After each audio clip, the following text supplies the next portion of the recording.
Faltam 3 meses para as eleições. Este ano estão na disputa candidatos a prefeito e a vereador. E para tirar as dúvidas dos eleitores, nós vamos ao vivo à nossa central integrada de jornalismo, onde está a repórter Marcela Lage. Bom dia, Marcela.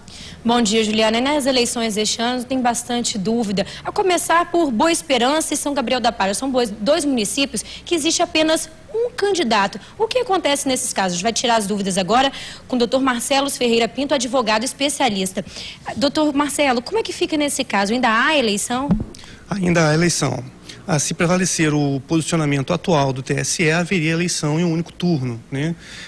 O candidato único precisa se submeter ao crivo popular, bastando para a eleição mera maioria numérica sobre os votos nulos. Quando a gente fala de democracia, fica prejudicada nesse caso, com apenas um candidato? Sim, no Brasil, né, vigora o pluripartidarismo e, tendo em vista esse regime, é no mínimo estranho que esses municípios possuam apenas um único candidato.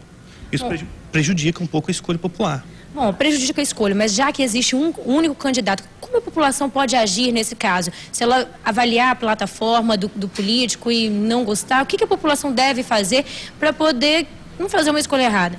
Avaliar a proposta do parlamentar, né, da chapa, da coligação, no caso, se há um candidato único, é bem provável que haja uma composição, uma coligação e, sobretudo, acompanhar o trabalho, né, acompanhar durante o exercício do mandato o trabalho do executivo, do legislativo, para que não deixe lacunas, para que as propostas de campanha sejam efetivamente cumpridas. Agora, quando a gente fala de eleitor, quando o quesito é analfabetismo, qual que é o critério ali para saber se realmente a pessoa é analfabeta ou não, se ela pode votar ou não? O critério utilizado ainda hoje pelo TSE é o critério do bilhete, um critério defasado, utilizado desde 1950 pela Unesco. Então, é considerado alfabetizado aquele que sabe ler e escrever um bilhete simples no idioma no qual conhece. Esse critério é imperfeito porque o conceito de alfabetização na década de 50 já não se adequa mais à sociedade atual. Precisa ser revisto urgentemente, demandando inclusive a aferição de capacidade técnica, interpretativa, crítica para o exercício do mandato.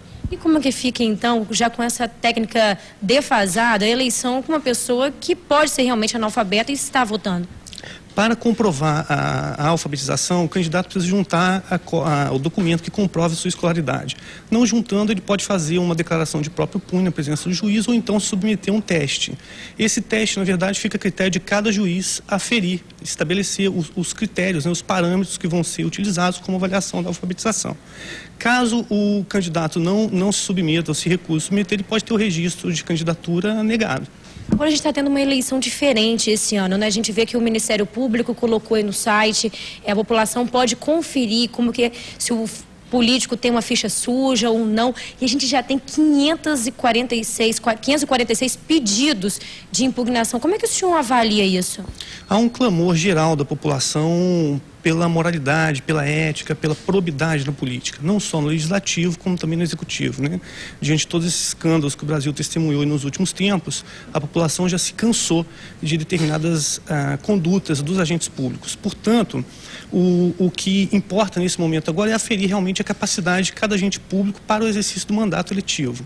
O que ocorre é que o Ministério Público tem que ter muita cautela e na medida em que os promotores são os primeiros juízes do processo, em avaliar cada caso, porque nós estamos a falar de direitos políticos e não é temerário num regime democrático a supressão de direitos políticos sem a efetiva comprovação, a efetiva constatação de que o agente é realmente incapaz para o exercício do mandato.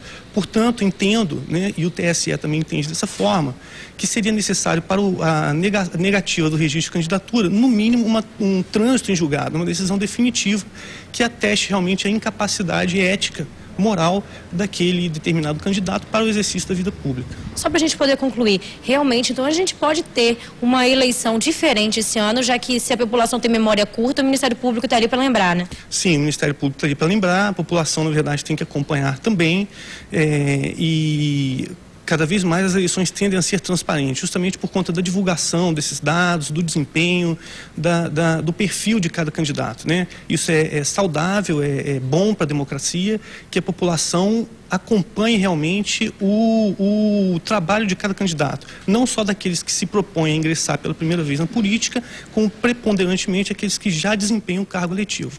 Muito obrigada.